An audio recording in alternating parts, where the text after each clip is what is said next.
vídeo, tá? De biogeografia. E hoje nós vamos falar da distribuição individual das espécies no espaço, geográfico principalmente. A geografia espacial das espécies. A proposição de que cada espécie possui uma amplitude geográfica única é o fato de toda a biogeografia, tá? É o foco de toda a biogeografia.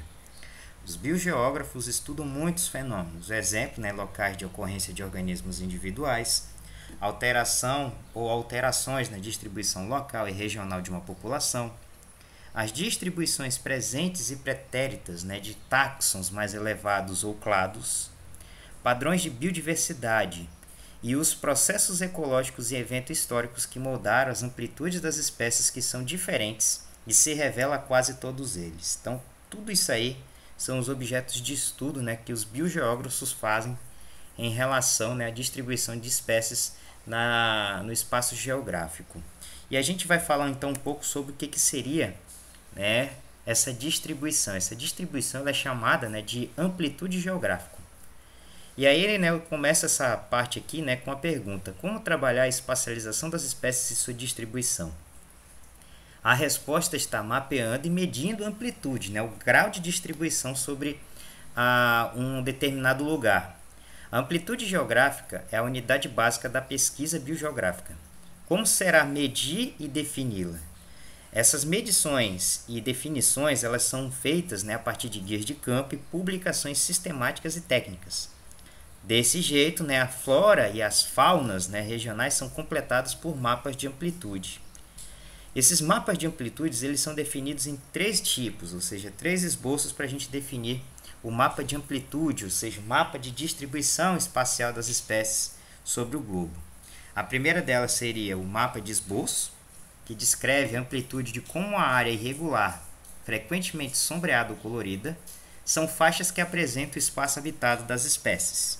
Nesse caso aqui, o mapa de esboço seria uma faixa, uma faixa de transição, uma faixa onde as espécies elas habitam. Tá? Então a gente vai ver daqui a pouco o que seria esse mapa de esboço. Então seriam faixas de locomoção, de localização, de vivência que as espécies têm dentro de um mapa.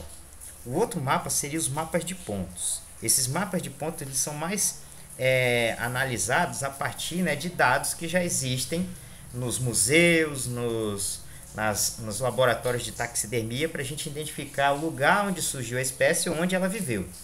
Tá certo? O mapa de pontos seria a representação por pontos de uma espécie que já foi registrada. Nesse caso aqui a gente tem o exemplo de dinossauros. Os dinossauros hoje não existem mais entre nós, mas a gente tem pontos de localização onde eles viveram. Esses mapas de pontos são frequentemente preparados como parte de um estudo taxonômico de uma espécie. E os pontos mostram os locais onde espécimes já registrados em museus ou laboratórios de taxidermia foram encontrados e coletados. São mapas que exibem com precisão os registros conhecidos da distribuição das espécies, não podendo ser produzidos para outras espécies. O exemplo é as aves. O próximo, galera, é o mapas de contorno ou cartas topográficas. Os mapas de contorno são documentos que indicam uma variação na densidade, ou seja, vai trabalhar a densidade de espécies em um determinado lugar. Eles são muito mais completos, porque eles vão indicar o relevo de habitação da espécie, o lugar, se ele tem ali um acidente geográfico, nesse caso, se determinada espécie habita uma montanha, uma serra e assim em diante.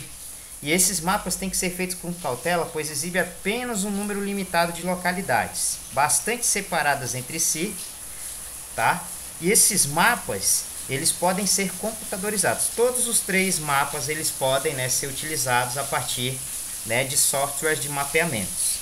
Então, são esses 3 mapas que a gente vai identificar a amplitude de espécies na geografia, na biogeografia. E a gente vai ver um pouquinho de cada uma delas. Esse exemplo que vocês estão vendo aqui é o mapa de esboço. Você vê as faixas de determinados animais sobre o globo terrestre. A faixa de ocupação do avestruz, dos lêmures, dos dromedários e assim em diante. Esse aqui é o mais fácil e o mais determinante de nós identificarmos, tá certo?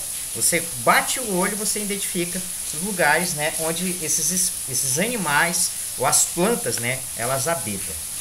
Já nos mapas de pontos, você vai ter, né, a identificação de um determinado lugar de uma determinada espécie. Nesse caso aqui, nós estamos vendo um mapa, né, da ambrósia, tá certo? A ambrósia é uma espécie de árvore. E aqui vocês estão vendo, né, os lugares onde foi coletado, né, amostras de determinadas espécies. Nesse caso aqui a gente está tendo quatro subtipos, né, 4 subespécies de uma determinada árvore, né, que seria a Ambrosia sp populations, né, tá certo? Então aqui é um exemplo de mapa de pontos dentro da biogeografia. Dá também para você utilizar tanto o mapa de esboço com faixas, né, de localização, como também de pontos. Esse estudo que foi feito no México, né, através de uma espécie chamada Diáspiros, tá certo?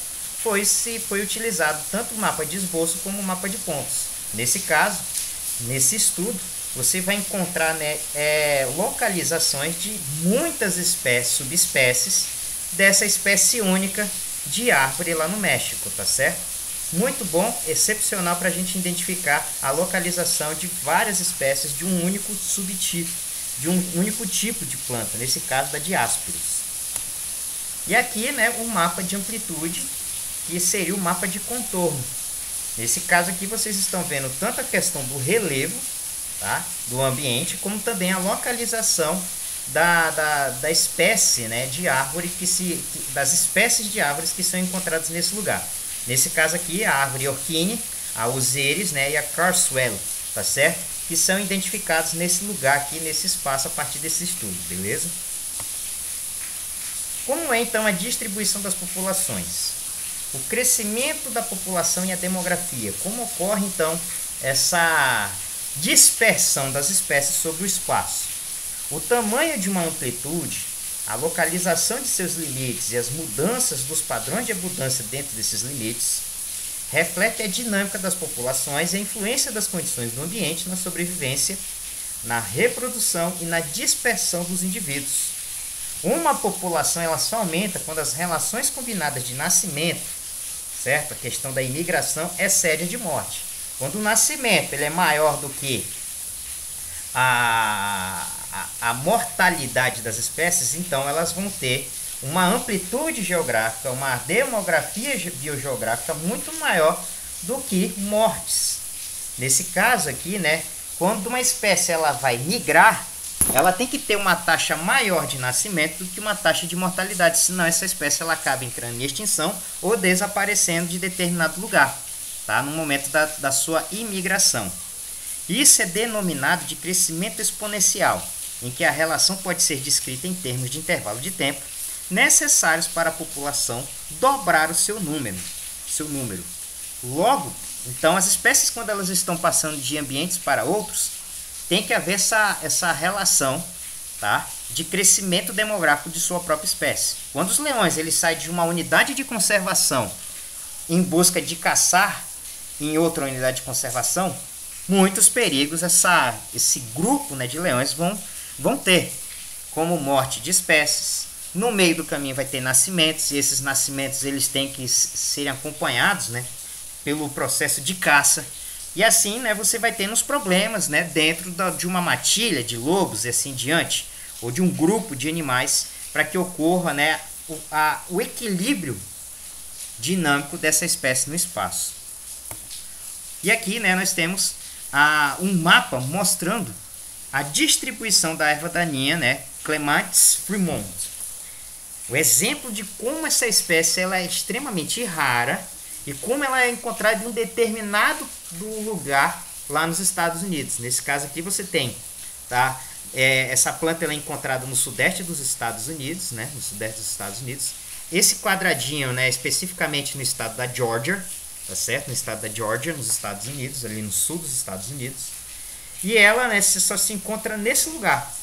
Se por acaso houver um processo de desmatamento, toda essa espécie ela vai ser extinguida, tá certo? Então aqui vocês estão vendo que o crescimento exponencial dessa espécie ela é bem pequena, tá certo? Ela é bem pequena, ela só se encontra nesse lugar. E a sua taxa de imigração, ou seja, quando seus esporos, né, os seus pólens, eles se distribuem para outros lugares, ele só vai se distribuir a partir desse retângulo.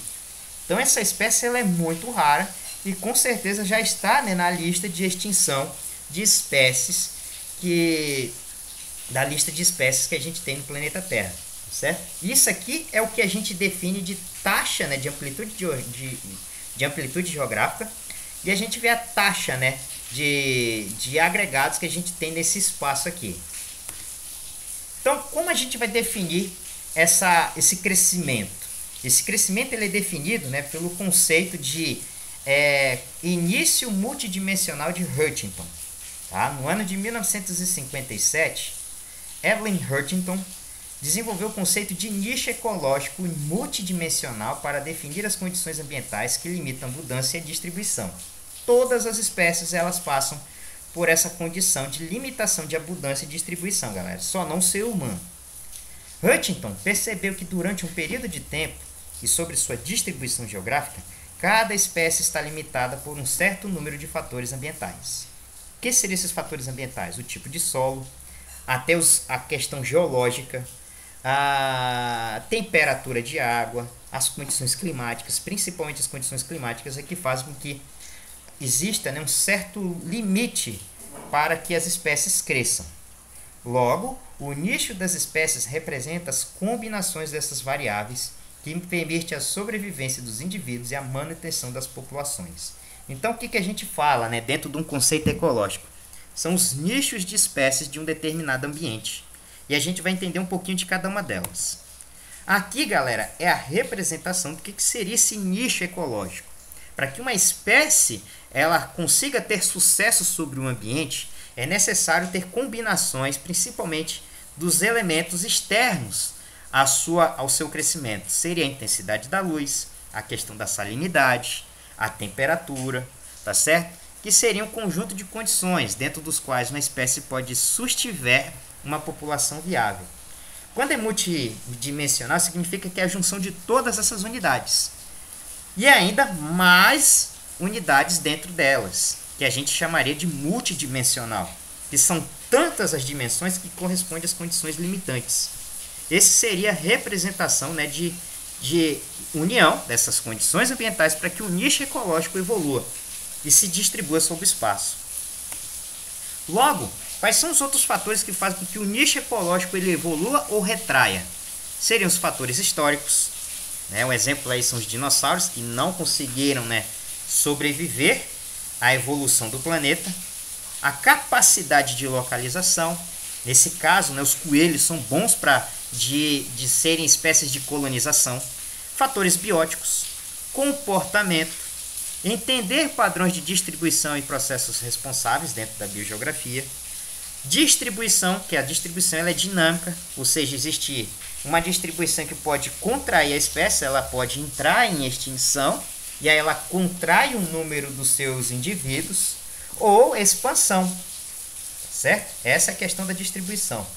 E também, né, ver se o ambiente é dinâmico, tá? Ou seja, a junção de todos esses fatores para que o ambiente favoreça ou a contração ou a expansão das espécies de animais. Logo, esse seria, tá, a questão dos limites da distribuição dos organismos. Tá? Você tem a dispersão. Essa dispersão ela pode ocorrer tanto para aumentar o nicho histórico ou retrair, nesse caso aqui, uma área inacessível tempo insuficiente. A espécie, antes dela dispersar, ela pode entrar em extinção. Ou as questões de comportamento, que aí vem os fatores bióticos, a seleção do habitat. Dentro desses fatores bióticos, nós temos os fatores abióticos e as interações com outras espécies, como predação, competição, mutualismo e etc. Dentro dos fatores abióticos, que são os fatores externos à expansão das espécies, nós temos aqui fatores químicos e fatores físicos, que são também muito importantes para o sucesso de uma espécie. Logo, a amplitude geográfica de uma espécie pode ser vista como um reflexo espacial de seu nicho. Nesse caso, vocês veem, né, as grandes espécies, os elefantes, os leões, a onça pintada, os jacarés. Você vê o reflexo espacial, a conquista dessas espécies sobre o espaço. A espécie ocorre onde as condições ambientais são adequadas e fora de áreas onde um ou mais recursos essenciais ou condições necessárias não estão presentes. Certo? Se você tem ali um ambiente cheio de herbívoros, vai ser um sucesso para os seres carnívoros. Certo? Os limites da amplitude e o padrão de abundância dentro desses limites constantemente mudam à medida que as populações locais crescem, declinam, colonizam e se extinguem em resposta à alteração das condições ambientais. Logo, isso não é predominantemente favorável, pois algumas localizações podem ser tão favoráveis de modo que a taxa de natalidade, ou seja, surge mais espécies, excede a de mortalidade.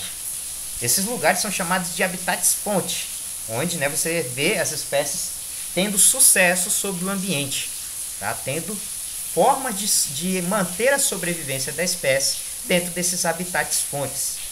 Quando ocorre esse excesso de nascimentos, essas espécies elas são obrigadas a migrarem para outras áreas. Também, em outras ocasiões, as localidades podem ser desfavoráveis às espécies, em que a taxa de mortalidade excede a de natalidade, mas elas podem ser habitadas caso atuem como habitats escoadouros, um lugar onde simplesmente só existe aquela espécie. Lembre lá daquela espécie de planta que só existe lá na Geórgia? Ali são habitats escoadouros, onde recebe um suprimento suficiente de imigrantes para manter a população local. Certo? Se por acaso você tem habitats fontes que migram para outras regiões, e essas outras regiões não têm as condições favoráveis para que essa espécie também tenha sucesso como nos habitats fontes, aquele lugar também pode ser habitat escoadouro, onde você só tem a migração de um pequeno ponto para o ponto maior. Esse pequeno ponto seria os habitats escoadouros e os lugares maiores de expansão das espécies, as grandes bolhas, seriam os habitats fontes. Também pode ser colocado dentro desse ambiente. Se o habitante é fragmentado, a espécie pode consistir de uma série de populações isoladas, separadas por áreas inabitadas, e isso pode fazer com que a espécie se subdivida. Tá? Essa subdivisão de espécies é chamada de metapopulação, formado por subpopulações múltiplas. O exemplo é aquelas plantas lá no México. Tá? As espécies elas estão dentro de uma espécie única, mas elas são subdivididas. Essas subdivisões são as metapopulações de plantas, lá do México, como vocês viram anteriormente. E ali, então, você forma subpopulações múltiplas, que são as plantas que se adequaram aos fatores ambientais de determinado ambiente, mas elas continuam fazendo parte de um único grupo, tá certo? E aqui são, o conceito de de metapopulação que vocês estão vendo. Tá? Aqui é o exemplo de como se organiza uma metapopulação. Dispersão, migração, colonização de um ponto ao outro. Existe o limite também dessas populações de elas crescerem. Pode haver com que um habitante que esteja em uma outra faixa migre para a área de origem, ou pode ser que espécies estejam isoladas, como no habitat vazio, tá? Até elas definitivamente entrarem em extinção. Esses aqui são os nichos ecológicos que a gente está vendo dentro do conceito de metapopulação, tá? E definido claramente pelo multidimensionalismo de Huntington. Então, nós temos as seguintes perguntas dentro dos limites de amplitude. Vocês estão vendo aqui um mapa de uma ave chamada papamoscas rabo de tesoura. Ela só é encontrada dentro dessas regiões dos Estados Unidos, migrando possivelmente para as áreas do sul dos Estados Unidos, como o México e a América Central. E aqui a gente tem os limites. O seu lugar de origem é nos Estados Unidos, especificamente na região do Texas, mas ela pode migrar para outras regiões de acordo com as suas condições ambientais. Então vemos a pergunta de Brown e Lomolino. Quais são as variáveis ambientais que criam os limites de amplitude de uma espécie, limitando a sua abundância ou a sua distribuição, haja vista o início ambiental multidimensional? Logo, o que a gente tem aqui? As condições temporais e espaciais sobre o espaço. A variação temporal e espacial na abundância do estudo pode sugerir amplitudes por fatores ambientais múltiplos. Por que essa ave ela só vive nessa região? Aí você tem que ver as condições, tá, de fatores bióticos e abióticos que fazem com que essa espécie ela saia do seu ambiente de origem e disperse para outras regiões. Logo, a variação temporal e espacial na abundância do estudo pode sugerir amplitudes por fatores ambientais múltiplos, podendo incluir condições físicas, temperatura, salinidade da água, o tipo específico de solo, a própria geologia, né, as condições aí abióticas, como os efeitos, né, de outros organismos. Talvez ela migre, né, porque exista determinados tipos de alimentos que ela não vai encontrar na época do ano nos Estados Unidos. E aí ela precisa migrar por conta da temperatura e também pela abundância de espécies, né, que ela pode se alimentar, ou de árvores que ela pode se ambientar. Esses são os fatores bióticos, tá? Os organismos que fazem com que ela migre para outros lugares, entenderam? Um outro fator pode fazer com que as espécies migrem. E aí a sua migração ela pode ser de forma abrupta. Essas migrações abruptas, né, são chamadas de distúrbios. A classe de fatores que influencia as distribuições locais e geográficas de muitos organismos podem incluir os distúrbios, né? O exemplo são os incêndios florestais, os furacões, as atividades vulcânicas e outros agentes de destruição de grande escala. O exemplo, o homem. Uma espécie que não faz parte daquele habitat, ela é colocada e faz com que aquela espécie predatória destrua os habitats dessas espécies originárias daquela região. Então esses distúrbios são desastres naturais. E esses desastres naturais são capazes de destruir completamente os habitantes e seus habitats. E aí nós vamos ver, né, a imagem desses distúrbios que podem provocar, né, a extinção em massa de espécies. Acabei, né, de também mensurar, né, que o desmatamento é outro fator que pode contribuir, né, para a extinção e destruição de habitats desses seres, tá certo? O desmatamento, os incêndios florestais, os furacões, maremotos, atividades vulcânicas podem influir, né, sobre a biogeografia local das espécies. Então, além desses processos, né, de evolução das espécies, tanto elas pelos fatores que o ambiente pode lhes favorecer, tem que haver também a interação com outros organismos, os fatores bióticos, para que exista, né, ocorra o sucesso dessas espécies sobre o ambiente.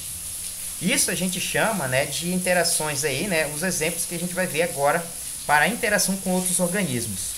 A distribuição geográfica não é diretamente limitada pelos fatores físicos. O exemplo que a gente tem são os jardins botânicos e zoológicos, né, que exemplificam talvez a evidência mais categórica de que os indivíduos podem sobreviver, crescer e mesmo se reproduzir sobre uma vasta gama de condições físicas não encontradas na sua amplitude geográfica natural. É de ficar impressionado, né, a sobrevivência de leões e outras espécies que estão longe do seu lugar, do seu habitat de origem e que sobrevivem por conta das condições que lhes dão nos zoológicos e jardins botânicos. Existem, né, aí 3 principais classes de interações, tá? E essas interações elas são interespecíficas, sendo elas competição, predação e mutualismo. Todas podem influenciar a dinâmica de populações e limitar a amplitude geográfica das espécies. E isso de acordo com esse livro que vocês estão vendo na borda da sua aula, tá? De acordo com Lomolino e Brown. E aqui, galera, são os fatores que vão fazer com que ocorra, né, os fatores bióticos, as interações entre as espécies, que a gente vai ver agora, tá certo? Então, vocês vão ter aqui de acordo agora com o estudo que eu fiz, né, além das interespecíficas que Brown e Lomolino vão apresentar, eu quero apresentar 2 fatores que fazem com que ocorra essa interação com os organismos. Seriam as intraespecíficas e as interespecíficas. As intraespecíficas seriam as interações com os organismos por cooperação, competição e canibalismo. As interespecíficas seriam o mutualismo, a simbiose, o comercialismo, a predação, competição e parasitismo. Todas podem influenciar a dinâmica de populações ou limitando ou expandindo, né, a amplitude geográfica das espécies. Vamos ver cada uma delas. E aqui estão, né, as divisões. Relações interespecíficas é quando ocorrem, né, entre os seres vivos da mesma espécie. Intraespecíficas. Interespecíficas é quando ocorre com espécies diferentes. E a gente vai conhecer então um pouco de cada uma delas. Vamos primeiro então pelas relações intraespecíficas. As relações intraespecíficas, elas são por cooperação, competição e canibalismo. Vamos lá primeiramente competição. Consiste numa associação de espécies de seres vivos com vantagem recíproca para os associados, geralmente para a defesa perante um ataque ou aumentar a eficiência na captura de alimentos. E aqui eu coloquei 3 tipos de espécies que se cooperam entre si.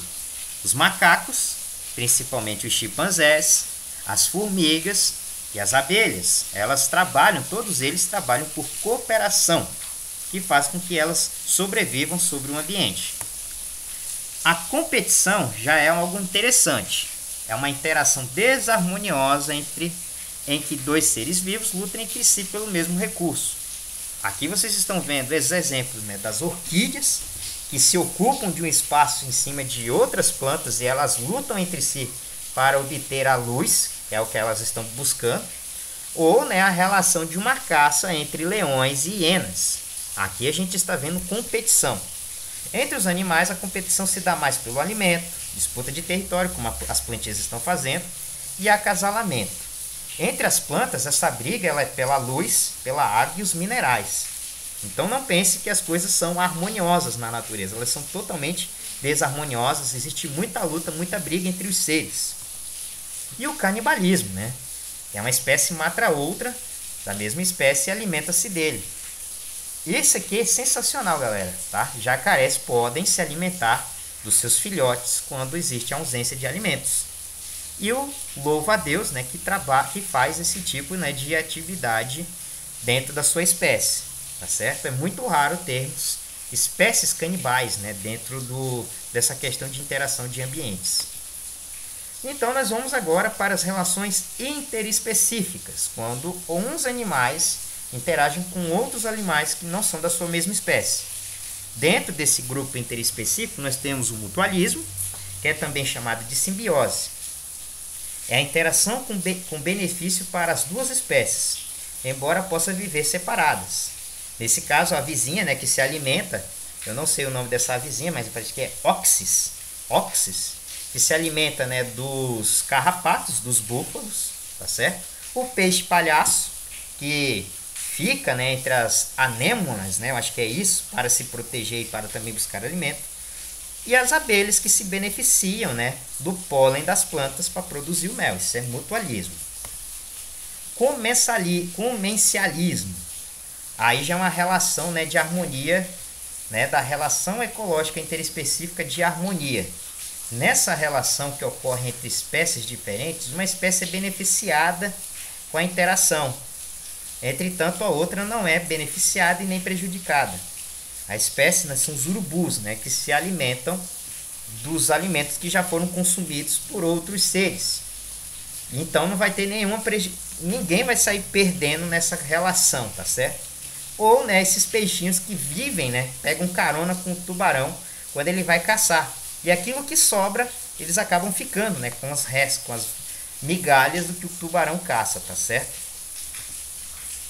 E os outros, né, que seria o parasitismo. Ocorre entre espécies diferentes, onde uma espécie denominada como parasita alimenta-se à custa de outra espécie, chamada de hospedeira. Nesse caso, vocês colocam aqui, né, os mosquitos, os carrapatos e as pulgas, né, que fazem esse trabalho de parasitismo. Elas se alimentam da espécie, prejudicando, né, toda uma cadeia. Né? Ela pode prejudicar uma cadeia se elas forem em grande quantidade. Galera, então está aqui a minha bibliografia. Espero que vocês tenham gostado e na próxima aula falaremos mais sobre conceitos biogeográficos. Meu muito obrigado e até a próxima.